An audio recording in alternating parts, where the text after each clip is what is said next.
Assad's forces are collapsing. Foreign intervention seems to be on the horizon. The strategic city of Hama has fallen, while a civil war inside of the civil war's factions is starting to heat up. So a lot of things are happening in Syria, and we'll talk about this in this situation report about the Syrian civil war.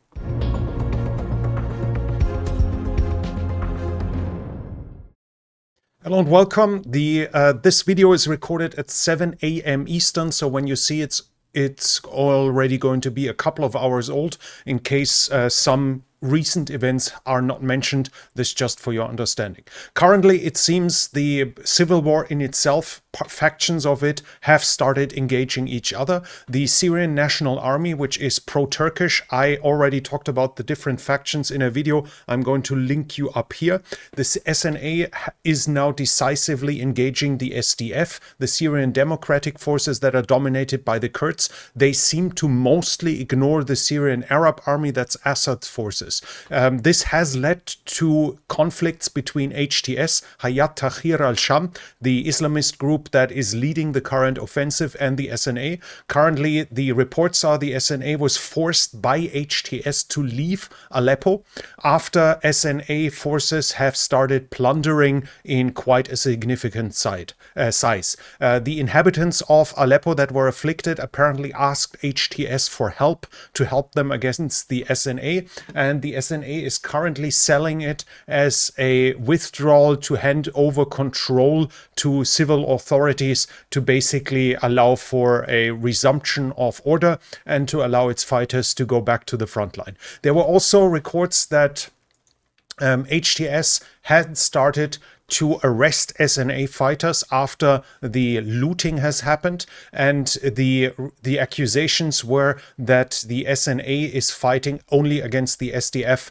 not against Assad, and at least to a certain degree that is true. The SNA itself has responded to that and say because of minor transgressions they are being accused of not planning to continue the fighting, but they confirmed that personnel of theirs was arrested by HTS, and at the same time there were pro-Turkish rebels arriving in front of Hama to support HTS, so that SNA was leaving Assad alone completely to concentrate on the SDF apparently is not true, at least to a certain degree. At the same time, there were declarations that and claims that all the transgressions towards Kurdish fighters that were arrested, as well as internally displaced persons, were all done by the SNA, that is pro-Turkish, controlled by the Turkish government, and thus is more anti-Kurdish than it is anti-Assad, at least by the observation of it.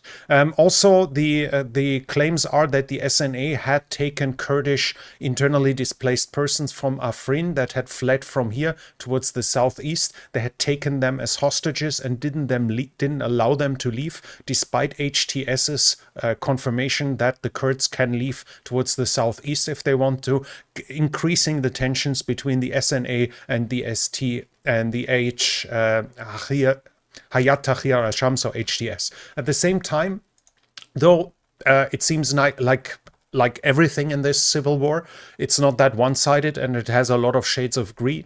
There are a lot of credible accusations that snipers from the Syrian Democratic Forces have remained in Aleppo. That's also why we see parts of Aleppo still being colored in the colors of the SDF, and that those snipers have already killed dozens of civilians in that area, and that those claims seem to be credible. To a certain degree, I can only work with what I find and try my best at source criticism. So it seems to be the truth, even though I cannot fully 100% confirm it. Still, though, in the overall situation, we also have the claims that Assad has increased the wages of his soldiers by 50%. So a significant increase in wage while he's losing the economic heart of the country with Aleppo, not only making it questionable how long he will be able to keep up paying for this, but also showing the desperation that the Assad government is currently in it. He clearly sees a necessity to increase the morale of his troops, and as we can see, that's direly needed in the current situation. In Aleppo, on the other hand, currently registration is happening by pro-Assad forces that have turned sides and remained in Aleppo to be registered by HTS to be reintegrated in society, maybe reintegrated into police force and the military of HTS. We'll have to see how that continues. We switch to the developments along the fronts. Now we start with the northern area that is controlled by the SNA. Here we have video evidence of Turkish armed forces entering Syria towards Assad.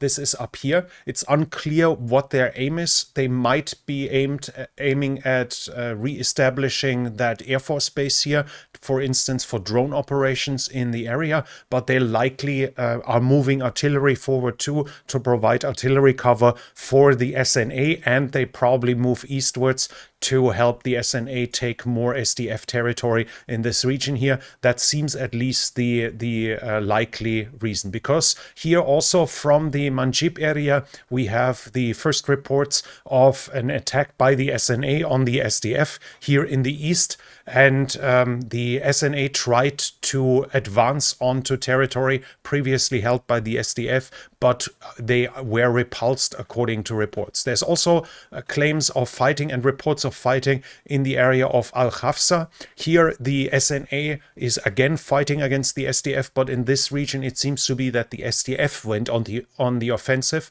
after it became clear that fighting between SNA and SDF is now starting fully. Obviously, a look at the map shows us what the clear goal here is. It's to connect the two bridgeheads on the west side of the Euphrates with each other. So it seems the Syrian Democratic Forces, mostly dominated by the Kurds, have started an offensive from the north and from the south. According to claims, they already control the area and the SNA forces have dispersed, but that seems to be more propaganda than the truth, so I cannot confirm it at this point. It seems to be clear, though, that the pro-Kurdish forces did an attack from the north and from the south to reconnect their two bridgeheads on the west side of the Euphrates, basically meaning that different rebel forces have engaged in full-scale fighting against each other. This doesn't stop HTS and its allied forces, though. In the western area, Idlib, Latakia, we have the claims that Russian ships have launched cruise missiles, as we can see here. This is supposedly the start of a cruise missile, and we have a second one right at the beginning here. So according to claims, those are Russian warships launching cruise missiles against rebels here. Obviously not much is visible, and I have not seen a geolocation. This might be, and a time date, this might even be an old video, even though, as I said in my last situation report about Syria, that I do not think the Russian fleet is already fleeing, as others have claimed. It didn't make too much sense, especially in this early phase of the rebel offensive. So it would make perfect sense that they try to help Assad with their onboard weaponry at this very point. We continue to the area of Aleppo, and here we have claims that reports that captured Syrian Arab army, so pro-Assad forces, were offered free to leave the area after they surrendered, so they were not imprisoned and they were not harmed in this regard. It seems to be the truth, and while that sounds like a bad decision, as it would mean that Assad regains hundreds of soldiers to continue fighting for him, at the same time it's probably a smart move, as it would show all the other soldiers from the Syrian Arab army that they won't be harmed. If they captured the others and didn't execute them but let them come back, let them go home, then maybe I don't need to fight to the death. If they come, maybe I should raise my arms early enough to survive all of this. This was probably the reasoning behind this, while they even let them go in this area. Also, it obviously freed the forces that previously had to encircle them to be deployed somewhere else, so it allowed them for redeployment and stop the fixing of these troops by those encircled SAA forces. Now the focus of the fighting is in the Hama region, Hama and east to it, and here the developments are fast. Now yesterday already the rebels were reaching the town of Khatab. Here is a crazy video that unfortunately I can't show you, where you see a HTS armored column overrunning, fleeing pro-Assad forces, likely militias. They using technicals and try to bypass a T-72 and a BMP-1 as well as MRAPs on an unarmored technical and get completely demolished in this. Absolutely crazy scenes here from Khatab. Khatab is that then later a video shows us that the rebels had entered Khatab, and this is not all. Here the rebels are in Suruc. This is to the east of it at this point here. Suruc is up here. So they were cutting off the eastern route. Now it's confirmed that they are also in Assan and in Sheikh Helal.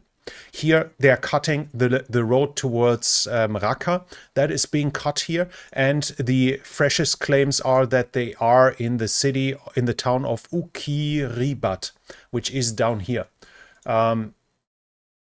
This is the proof that they have been in Assan. And here the fresh claim is that they are in Ukiribat. This so far I have not seen whether it's 100% sure. So this might not be true, but at the current pace of events, it seems at least credible that the rebels were able to advance towards this here. And this, as you can see, we see them, there is one line of communication going through Palmyra towards the east that is not cut yet. It's still quite a pace away, so the rebels would still have to advance down to here, but we see them making progress in this area, trying to cut off the lines of communication for all of western Syria from the east, where potential reinforcements might be coming from. The rebels also overran the headquarters of the 25th Division.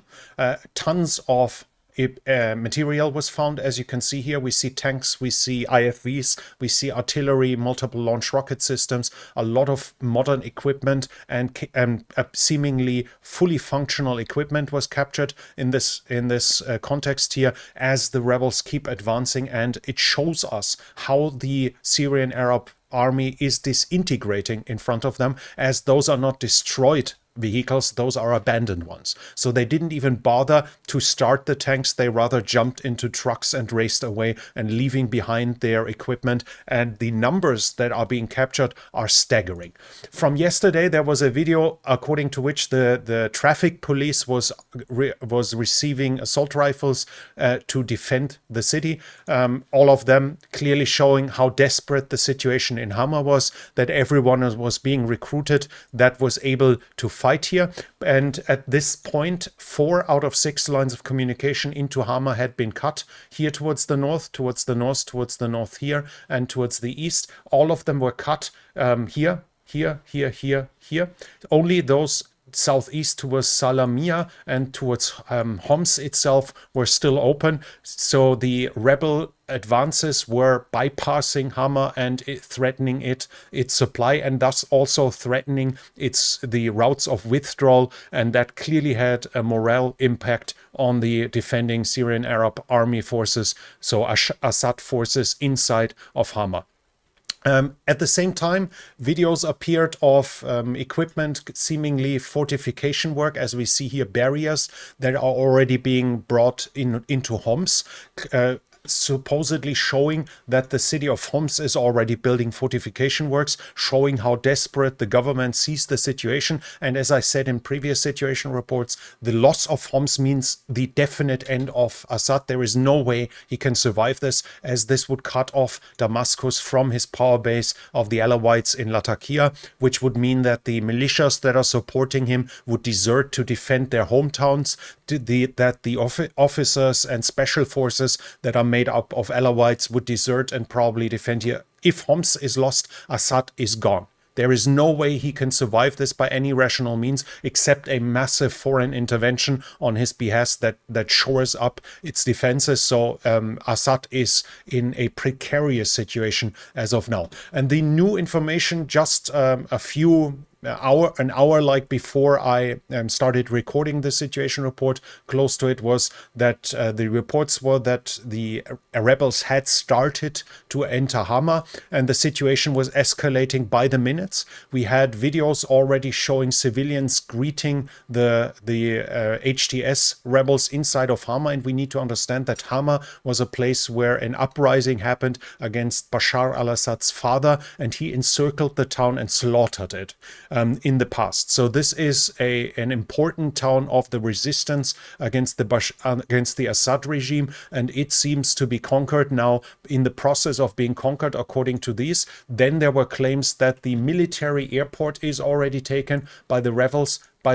This is here at this point, and we see the live map here is already updating to that point that the airport is taken, and there are pictures from inside, from civilians greeting the entering rebel forces here, cheering them on while they are entering the town. This shows clearly that the defense of Hama was lackluster at best, somewhat surrounding it, but the armed forces of Bashar al-Assad were not willing to start house-to-house fighting. They were not willing to fight for a strategic city like Hama, one of the two keys for the survival of the regimes. The rebel forces, the regime forces were withdrawing from it. This shows that they're collapsing. There is no other saying than this. And as some redemption, I guess, or some good news for the rebels, they also took a lieutenant general who has been recorded before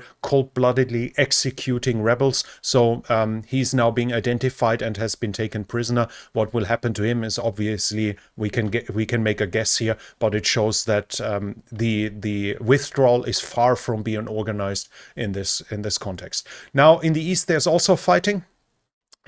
The claims that the Rojava forces have taken the Arab towns here east of Deir ez-Zor were declined now. They seem to be partially, at least, still under government control. And at this point, again, I'm using, for instance, the term Rojava here, which is politically loaded, as Turkish nationalists see it as a legitimization of the pro-Kurdish regions. I use it as it's a well-known phrase, as I use rebels for forces that are among them terrorists. Now, HTS, Hayat Tahrir al-Sham, is a terrorist organization. It is declared to be as such by the European Union, by the United States, by Turkey, by many countries. Its roots are with Al-Qaeda. That doesn't mean that they can't be rebels at the same time. Just at a one-point explanation for the context here. Now, we have the Syrian Democratic Forces had an alliance with Assad,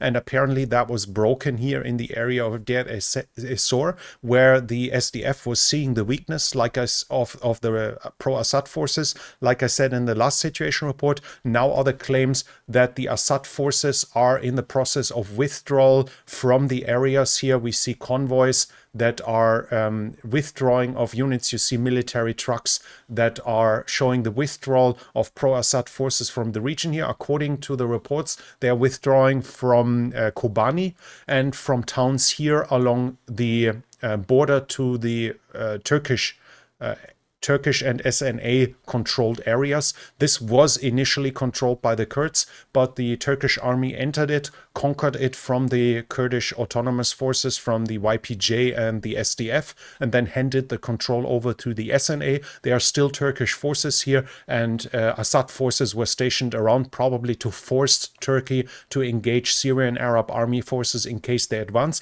One of the reasons why the SDF did this alliance with the SAA, with Assad, while they want their own thing and why they do not want the Assad dictatorship. This was a marriage out of necessity, not out of love. And here now the Syrian Arab army is clearly withdrawing. They are giving up positions that are irrelevant to the bigger fight, which is Hama, Homs, and then Damascus and Latakia. So they are withdrawing from here, also opening in another opportunity for the Turkish forces and the Syrian National Army, the pro-Turkish rebel force, to advance further into the Kurdish-controlled areas of Rojava. So we'll have to see how this continues here. So if we look at the overall situation, we see in Manbij that the SNA's aim here seems to be clearly to throw the SDF over the Euphrates, at least as of now. Whether they have the clear aim to take all of the SDF territory, so everything up to here, is unclear as of now. The Turks would probably appreciate them doing it, but whether they'll be capable and whether Turkey is willing to support them to this degree is unclear, especially as there is also US presence in this area. So it's not that easy that the SNA can simply enter with under the support of Turkish artillery. There are US forces in this area that would then stop all of this. So it's unclear how far the SNA can actually advance. The clear aim seems to be to throw the SDF over the Euphrates, so to capture all of this area in this phase of the war. The Turkish armed forces are entering the northern area and are following up and are probably going to give artillery support. Veterans from the front say that they have a massive fear of the accuracy and the power of the Turkish artillery that can play a decisive role. Fighting is already happening in this area here at various points. The SDF so far seems to be holding its ground in the northwest, and they have started their own attacks in the center to reconnect to connect the two bridgeheads here. I cannot confirm as of now that it was successful. From Latakia, we have a very surprising thing. We have a declaration by HTS, so by the Al-Qaeda people, towards the Alawites. Now, the Alawites are usually being considered to be apostates from Islam by radical Sunnis, and this means the fate in the hands of Islamists is obvious. Now we have them here saying, confirming the support and saying that the Alawites are a part of the Syrian people. They ask them to abandon Assad, and they are saying, we realize change will be difficult for all of us, but we are certain the wise and sensible among the Alawites will convince their people towards this change and take the initiative towards a new Syria without injustice or tyranny. In the parallel world we are currently living in, an Al-Qaeda group is advocating for tolerance, is advocating for protection of Christians. Now that's a different story to which degree that protection is actually granted. I will probably make a video about this in the future, but at least they're giving lip service to tolerance, while a NATO allied force is currently advancing towards the Syrian Democratic Forces and is accused of massive human rights violations and violations of the Geneva Convention. In the Hama region, Hama was initially bypassed by the flanks. Several of its lines of communications were cut. By now, the city is likely completely taken. When I was initially writing all of this, it was at that point, the forces were the Syrian forces were still inside of the city, but it seems now that they have completely abandoned it, using the opportunity of still having open roads. This was a smart move. Obviously, it's not clear if HTS planned it, but to